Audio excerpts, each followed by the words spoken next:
যেভাবে মানে মাথাটা বেঁচে গেছে খালি আমার একটা হেলমেট পরেছিলাম বলে। আমার এখানে যারা সহকর্মীরা ছিল এরা বুদ্ধি খাটিয়ে একটা হেলমেট দুটো হেলমেট জোগাড় করে রেখেছিল, বললো দাদা এটা মাথায় পরে নিন। আপনি দেখুন আমার জামা কাপড়ের অবস্থা, 15 বছর, চশমা ভেঙে দিয়েছে, ঘড়ি টড়ি প্রায় একদম ছিঁড়ে, বেল্ট টেল্ট সব ছিঁড়ে দিয়েছে। পুলিশ নেই। আমি সংবাদ মাধ্যমের প্রতিনিধিদের বলবো যে এই প্রশ্নগুলোই আপনাদের তোলা উচিত।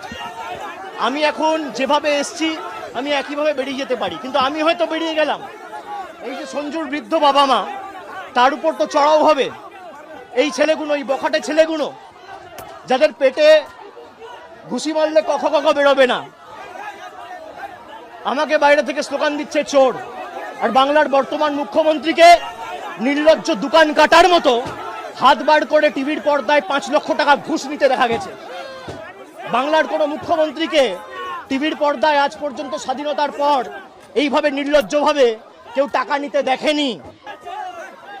একমাত্র এই বিজেপির মুখ্যমন্ত্রী বর্তমানে, যিনি চুরি জচ্চুরি করে মুখ্যমন্ত্রী হয়েছে, যার মাথার উপর ইডি সিবিআই কেস ঘুরছে।